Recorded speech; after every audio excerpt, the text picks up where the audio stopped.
To anyone tuned in, this is the Men, Church, Stuff podcast. It's the show where brothers-in-law DJ Culp and Brad Coleman talk about what it's like being Christian men in today's society. Having spent our entire lives immersed in church culture, we want to share our experiences with other men who are willing to listen. We'll talk life stuff, church stuff, man stuff, and, well, stuff. Let's get to it.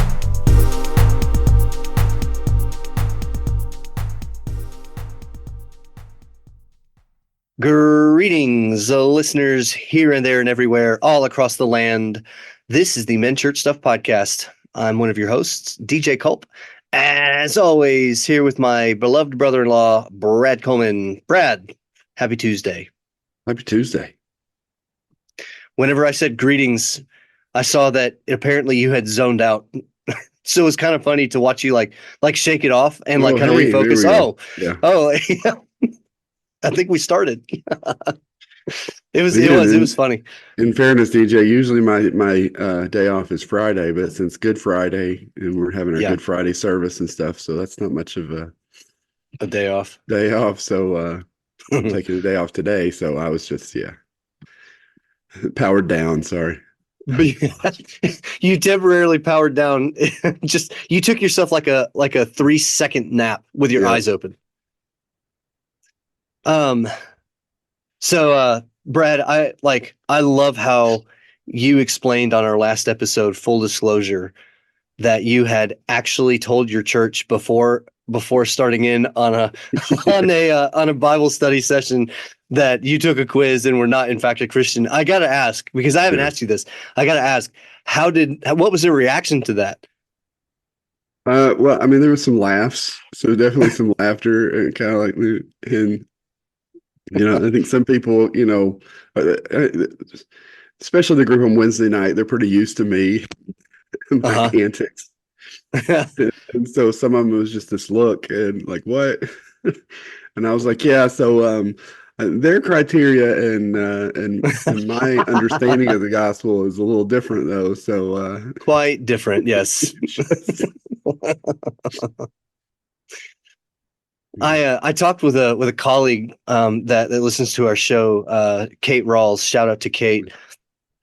She teaches here in the music department with me at Union. She said that she that she really loved the fact that we did one on just such a bonkers quiz.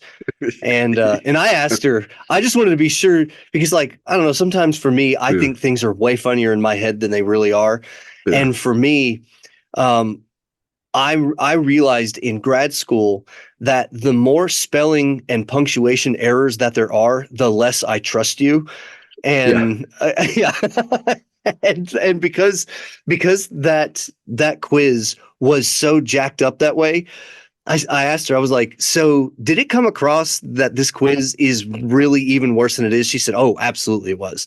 So, I'm glad your church took to it well, because I thought it was hilarious that you broadcast that. That's great, man. Yeah. Dude, so when this drops, Easter, actually, I guess we technically drop it whenever we want to.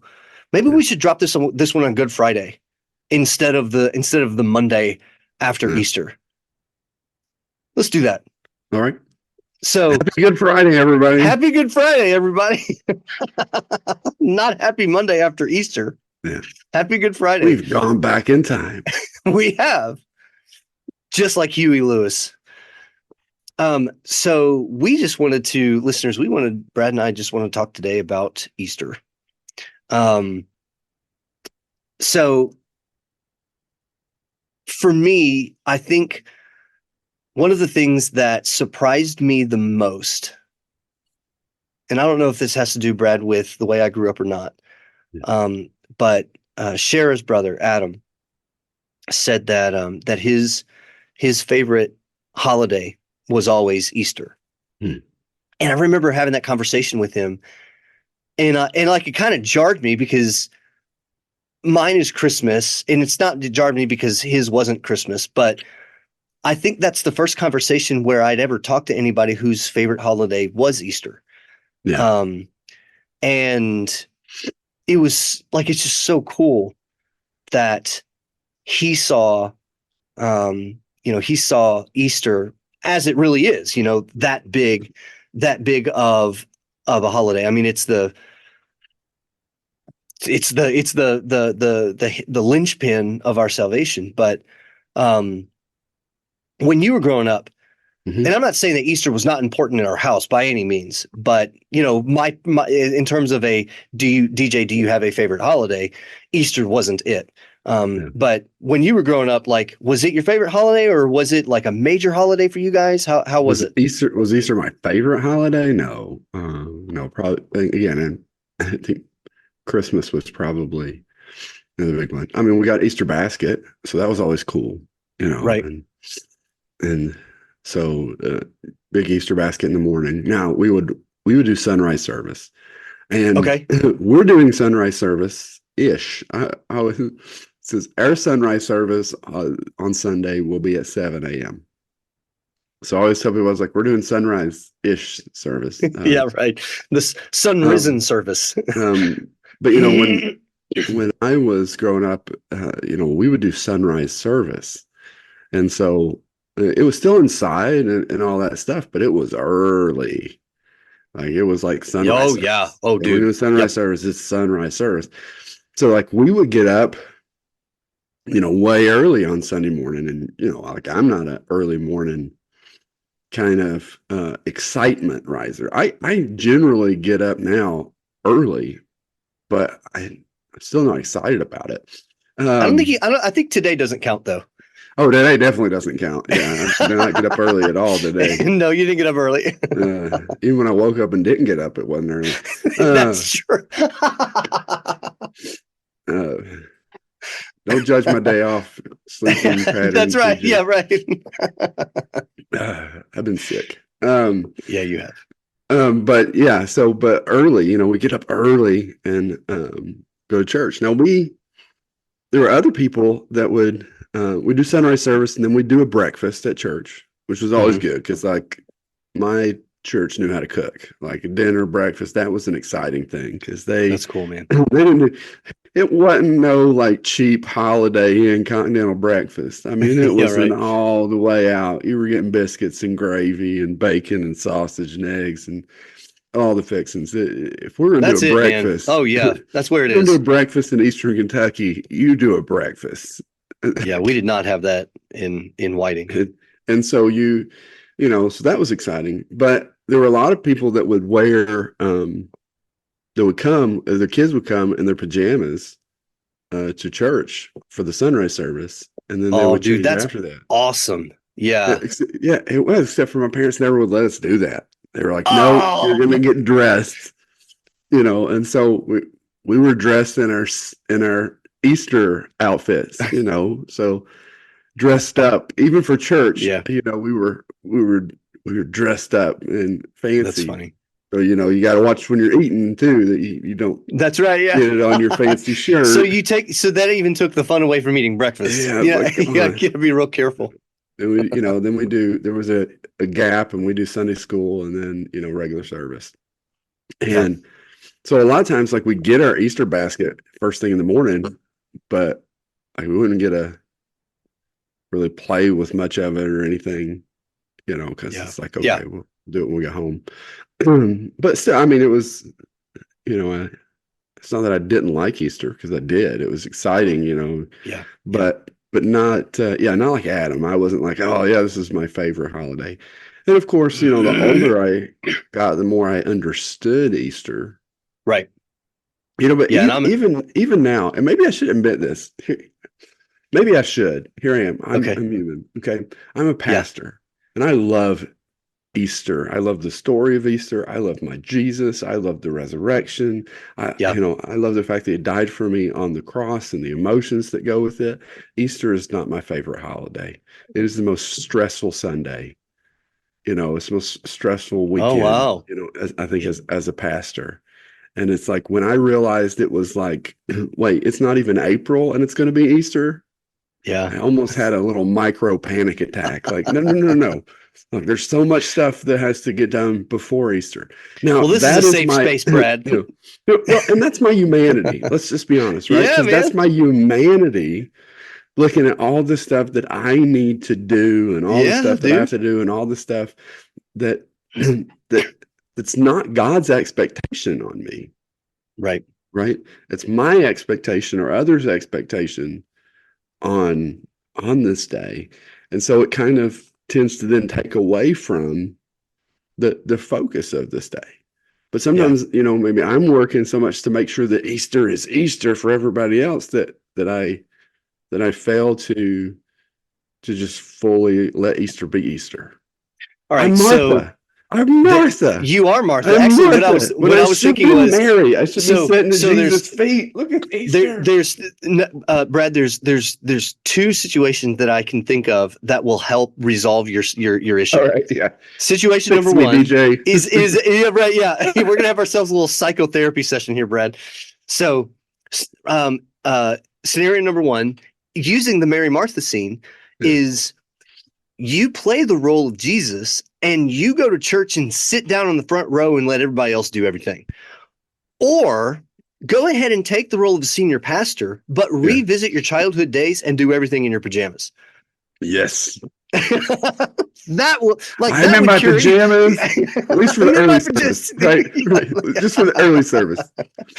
Let's show up for the early service. No way. Pajamas. Absolutely not. No, you need to stay in your pajamas all day. DJ, that may be a little more difficult than. Let's just say I don't actually have pajamas. I'm here to help. I'm here to help. Yeah. It may, if you want to deny help and just say that you don't want to accept any help, then you do what you need to, Brad. But I read The Emperor's New Clothes, right? I have read The Emperor's New Clothes. I should show up in my pajamas. It's a family show. That's right. Tell you one thing, man. That sunrise service, people would never forget it. If you want to create memories what people remember, that's one way to do it. So definitely memories I would be etched in people's brains for the rest of their life. So it's the Easter that the pastor got fired. I mean, like, do you remember that? Right. Yeah, I try to forget it. We blocked it on Facebook. It's crazy. Right. Yeah, the Easter herd around St. Louis. Yeah. So I think for me, I was definitely in the same boat with Easter. I loved it. Easter egg hunts were always fun. Mm-hmm. I think because I didn't have anything else to compare it to. Like Mom would always deck me and Tabitha out to the nines on Easter. Yeah. And so because I didn't have anything to compare it to, I never really got dressed like that thinking, man, I really wish that I could wear jeans. I mean, that trend hadn't really started yet, but, no, we would do sunrise service, on the like close to the beach of Lake Michigan. It is usually really cold and windy. But I always thought it was really cool. I'm not going to tell you that I had a lot of fun, but I never, that I can remember anyways, I never went like kicking and screaming, Right. No. But I mean, I knew better than that. We didn't have to get dressed to the nines for sunrise service. I will say that we didn't get to wear our PJs, but we didn't have to dress up. What we would do is we would go and, in our church in Whiting, we did have breakfast, but I don't remember it being like that level of breakfast, like a southern breakfast. Yeah. We're serious about our food in church. Southerners are definitely serious about food. Yeah. But we'd go back home and then we'd do Easter baskets and change. And like you, we didn't get to really play with our stuff. And then we go to church. But if there was anything really, Brad, that I loved the most about Easter growing up was lunch. Yeah. There were, in the course of a calendar year, there were 3 meals that were like of massive proportions. You know, like, and when I say massive, I'm not talking about necessarily the spread, but like there was a lot of emphasis put on this particular meal. And they were as follows: Thanksgiving, Christmas, and Easter. Those Right. three meals were huge. Yeah. And mom got out her fine china. Like I don't remember exactly what she would cook on Easter. But it was always like a nice, fancy meal. We sat down at the table. We enjoyed each other's company. You know, no living room. Not during the meal. No living room. No TV. No nothing like that. And oftentimes, and this is another part that I loved. You know, you'll appreciate this. Dad would just conk out. Right? He'd turn on golf and fall asleep. And Tabitha and I, a lot of times, we just go outside and play. Yeah. But Easter, as you mentioned, the older that I've gotten, the more I've understood, you know, its significance. And I do love Easter. I think one of the reasons, just kind of sitting here thinking about it, I think one of the reasons why Easter, I had to kind of grow into it, is I feel that the traditions that come along with Easter have far less to do with the holiday, or at least are harder to connect to the holiday than Christmas does. For instance, you know, with at least in a Christian, in the Christian holiday, right, in the Christian tradition, Santa and gift giving, if you take out like the whole coal thing, Santa and gift giving has no bearing on really good or nice, or good or bad. You know, everybody gets a gift. You give gifts and you get gifts.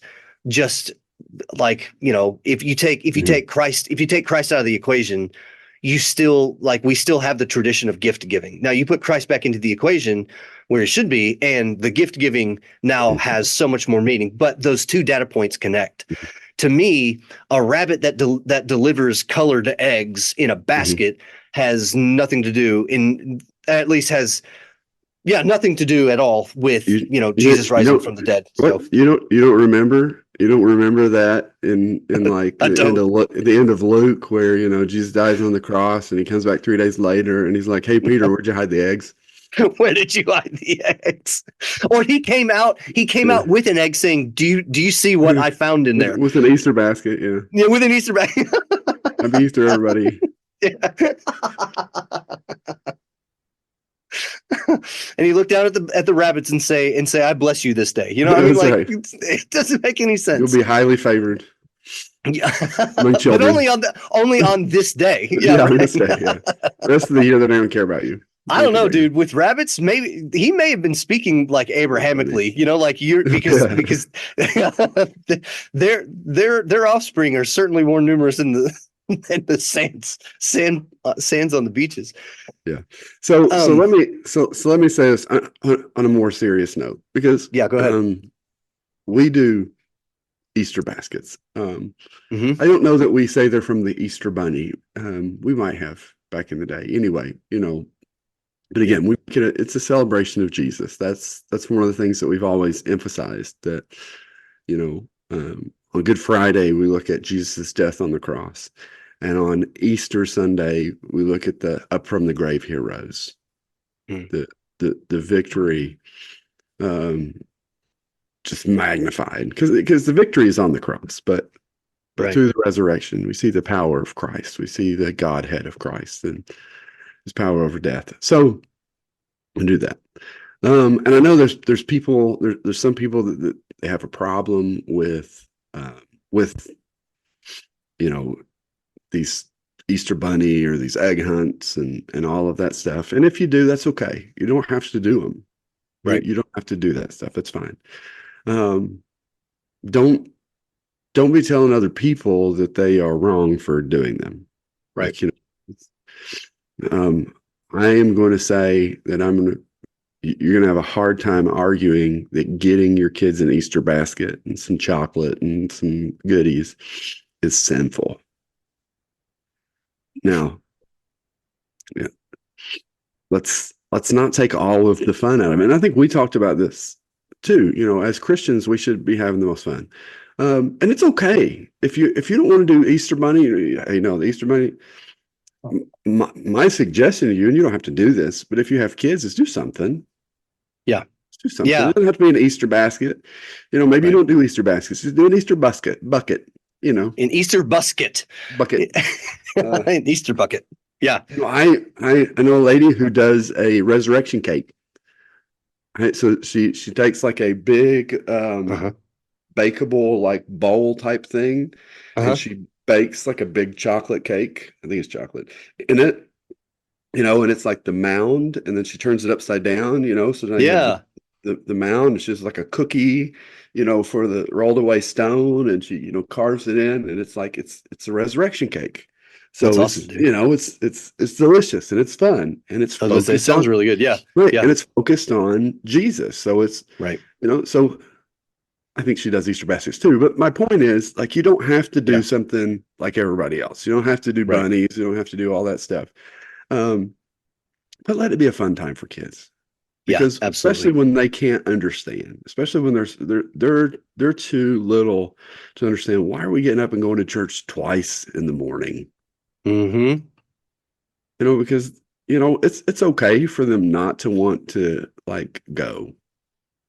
Now I think that we should take them anyway, but still, don't chastise them. Yeah.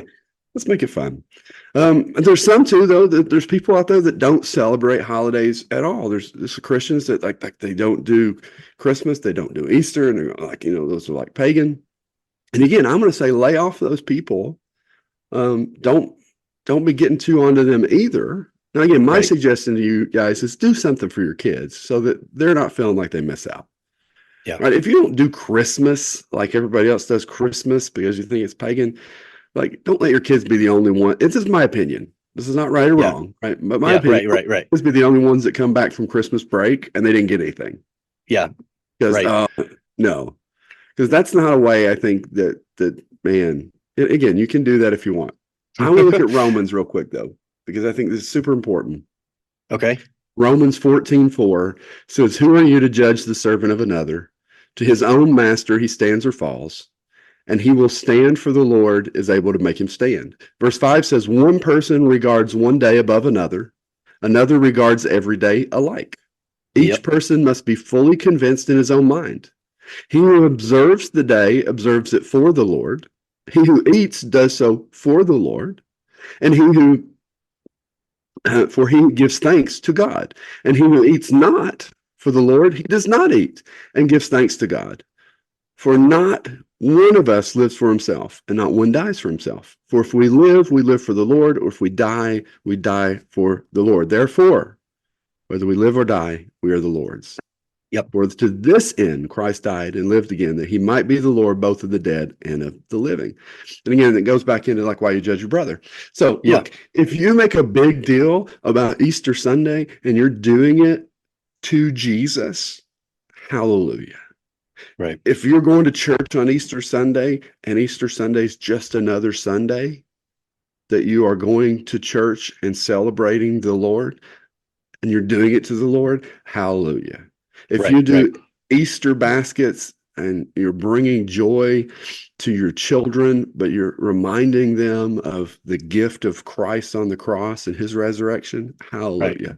If you don't do anything because you feel like it's a pagan celebrating holiday, and so you just don't do anything at all because you're just worshiping God and you're not going to let that get in the way, hallelujah. That's what I read in Romans. Yep. Look, but now if you feel like it's wrong, don't go do it just because everybody else is doing it. Because it says, let everybody be fully convinced in his own mind. Right. Be free in the Lord to do it. But I mean, if you to that point, Brad, we don't. Sharon and I decided this a couple of years ago. We don't do the Easter Bunny. Yeah. The real reason we don't do it is because the Easter Bunny's freaky, man. The Easter Bunny is a very, very scary and odd character. There's a giant bunny who's going to sneak into our house and leave a basket. Yeah, that's right. Of painted eggs. Yeah, like, That is a little different than a jolly Santa Claus, you know? But I would much rather, like, I mean, the story, the narrative and the variations of how he comes into your house, that's freaky. But I actually would be far more accepting of him in my house than a giant walking bunny. Yeah. It's just because you've watched Monty Python, right? You know, yes. There it is. It's a monster. Yeah. Where, Look behind at all the bones. Look at but no, like what we one of the things that and to be quite honest, Cher and I haven't gotten around to deciding that we're going to do this every year, but every now and then we'll throw in an Easter egg that has nothing in it.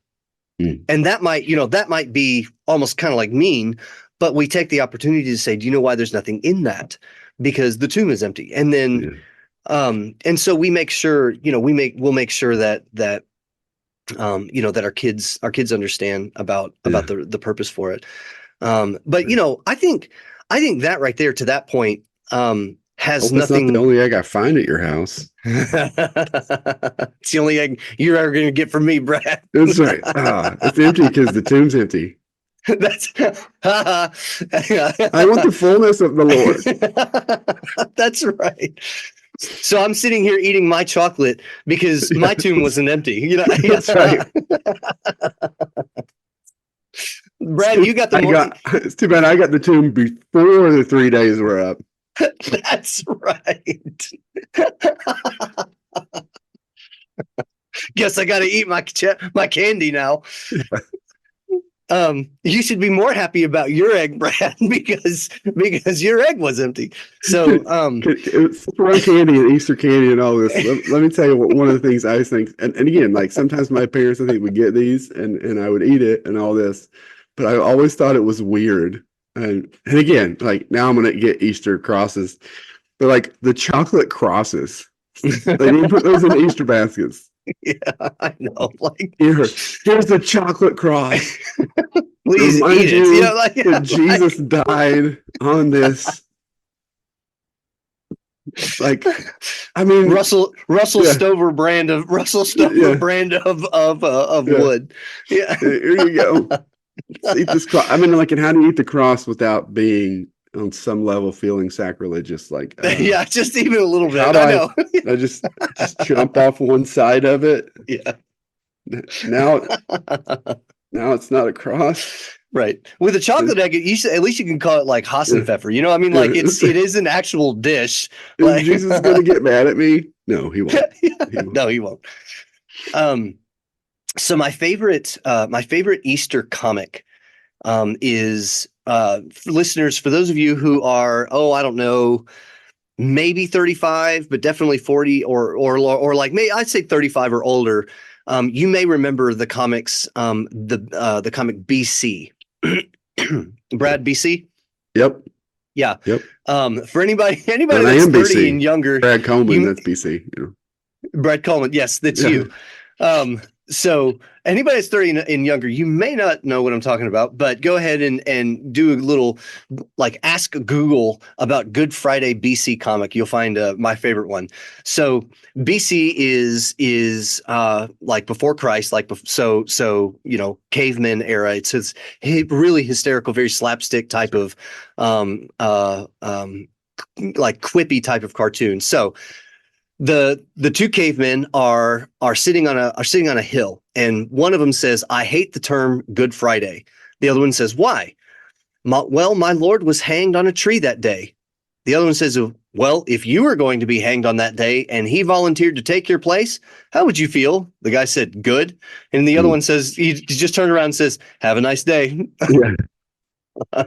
So one of the things that I really do love about Easter, far more than Christmas, is Easter is, as I mentioned, like the linchpin of salvation. And that's the thing that like, for me, always, like, when I think about, all of the nostalgia I wrap up in Christmas, that's where Christmas falls up short. Is I know that is close and important to my heart as Christmas is, and to my beliefs, but as close to my heart as Christmas is, it does not satisfy. Basically, 2 Corinthians 5:21, right? For he made him who knew no sin to be sin for us, that we might not become, that we might become the righteousness of God in him, and that right there is the resurrection. As you mentioned, the death is where the death on the cross is where it all happened, but all of that would be for naught had he not rose again, and yeah, right, because the resurrection is, again, it's the proof in the pudding. Yeah. Jesus has done it on the cross. It's finished. But the proof that what he said was true is the resurrection. Yeah. And I like, my goodness, I can't even think of his name right now.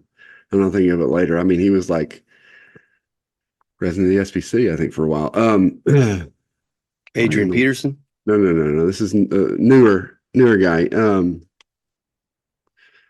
Oh my goodness. Anyway, it's not important. It'll come to me. Okay. Forgive me for not J.D. Greear?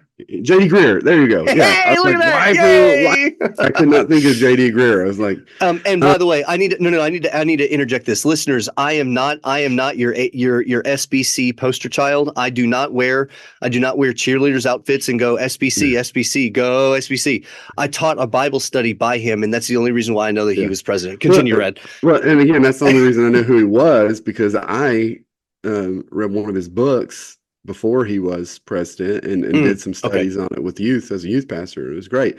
And it was, he had a handful of things that he said he prays to God every day. And two of them really, again, focusing on Easter. And I've taken those to heart. Like, of all of the stuff that J.D. Greear has done, what God has used him to do, the most meaningful to me was those words in this book, because he said, he said, I will choose. He said, I pray this to God every day. I choose to see your love by the crucifixion. And I choose to see your power through the resurrection. Again, so here, I know you love me because you died for me. Right. And I know that your sacrifice was good enough. Yeah. Because up from the grave you arose. And there's the power that you have to say what you said, right? Yeah. And it backs it up. It backs up here. It's finished. Right. Because I think he's not finished. No, he's not done. No, you're exactly right. I think for me, the reason Christmas is so near and dear is because the process starts. And it's the excitement of the time is now. Easter, it is the fulfillment of all of that. But I think, like,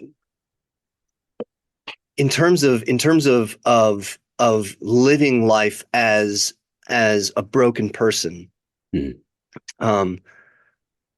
the accountability comes into play at Easter.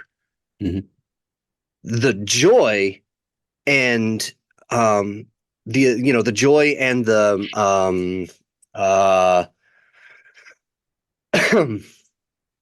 happiness, the celebration is Christmas. It's the exciting time where all of this begins, and the joy returns.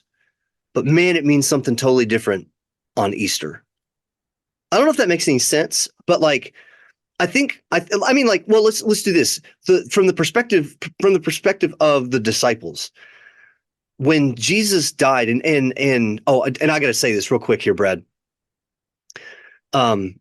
Your oldest niece, listeners, for those of you new to the show, my wife and I, we have 3 kids, Noah, Addie, and Zoe. On your side, but yes. Yes. Yeah. Oh, that's right. Yeah. Yeah. My oldest daughter. I was like, Lexi? No. Sorry.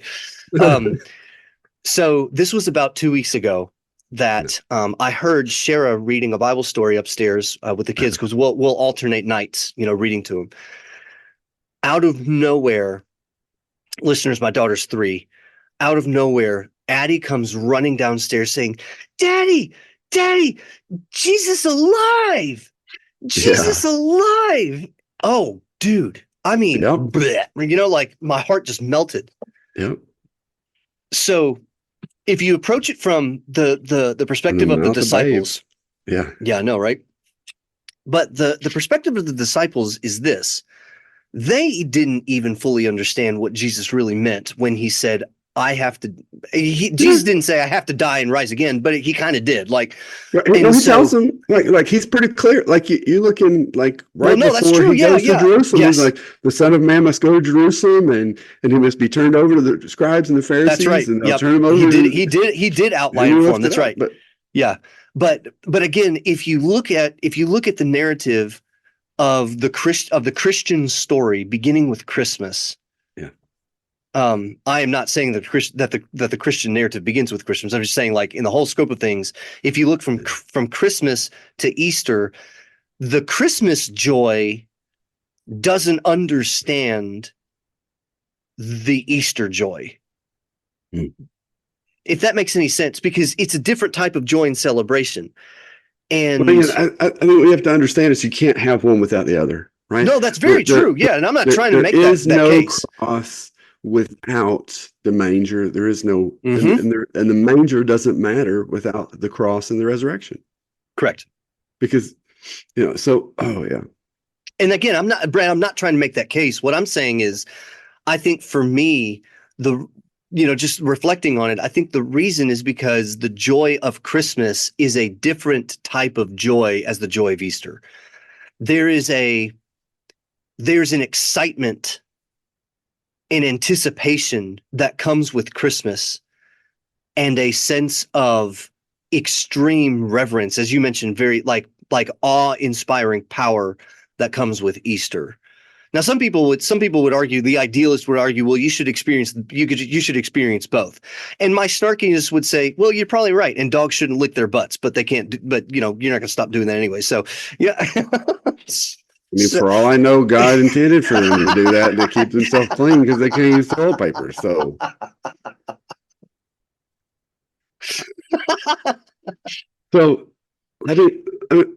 let me say this though, and back on a more of a serious note.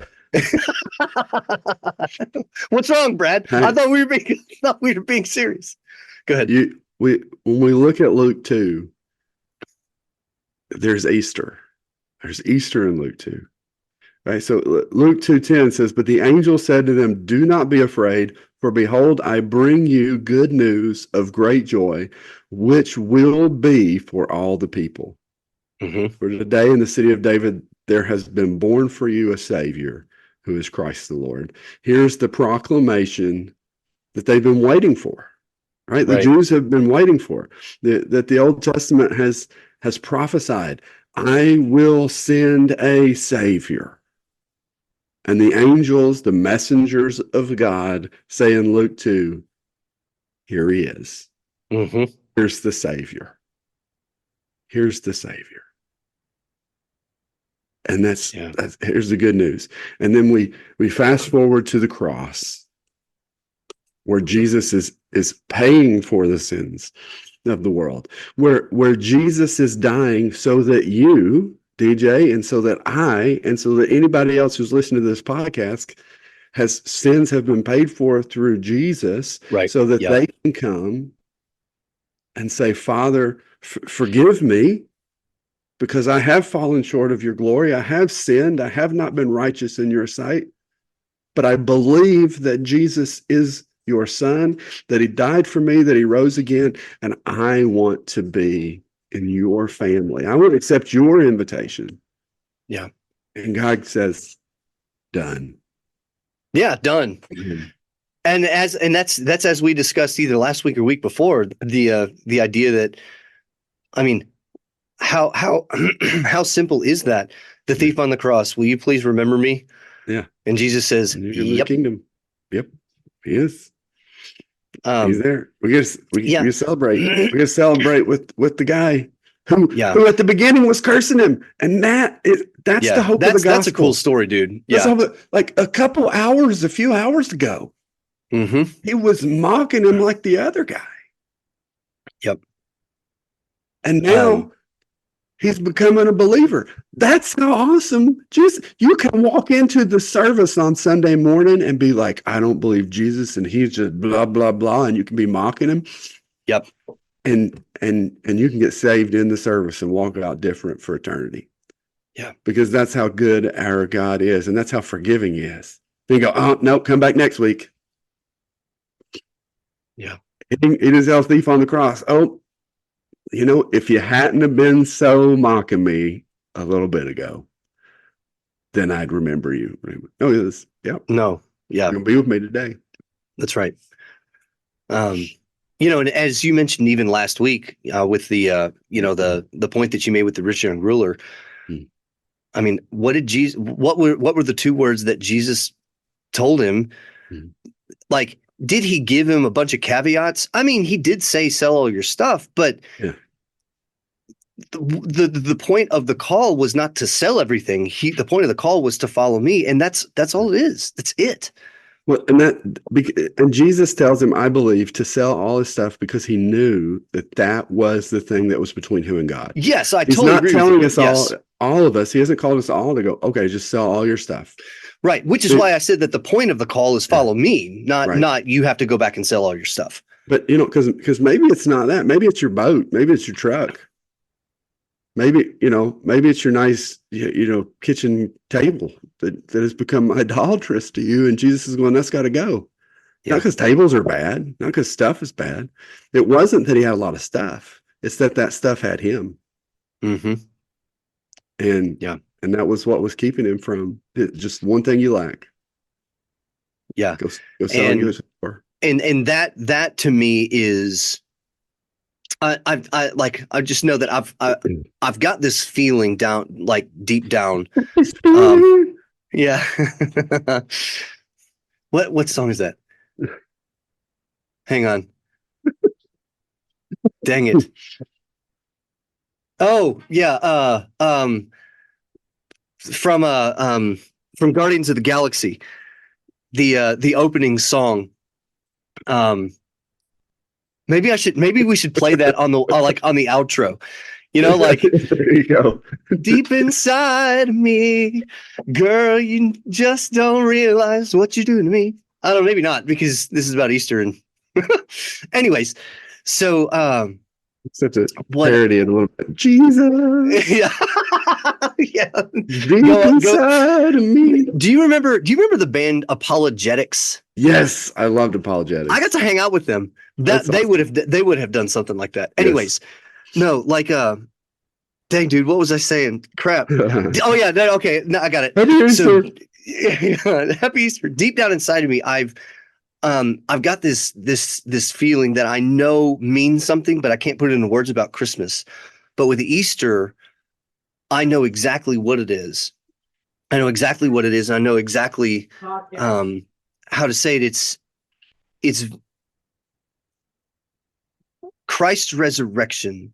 Yeah. Is my out. Yeah. And you're in. And my in. That's exactly right. Yeah, my out and my in. Yeah, well done. Geeking out. Yeah, but it's, I do not have to be. And this is the catch that I think, that I think a lot of people, a lot of skeptics specifically don't understand and maybe don't want to understand, but I do not have to be held accountable because of Christ. Because if I was held accountable, man, dude, I'm beaver housed. Yep. Like I'm so done. Yeah. But again, like I said, for me, the nostalgia isn't wrapped up in Easter, but theology is 100%. Absolutely. And I think with the understanding that for us, without Jesus, there is no Easter. Mm-hmm. Right? You have all the chocolate, all the Easter bunnies, all the eggs and all that, and you leave Jesus out of Easter. It's not Easter.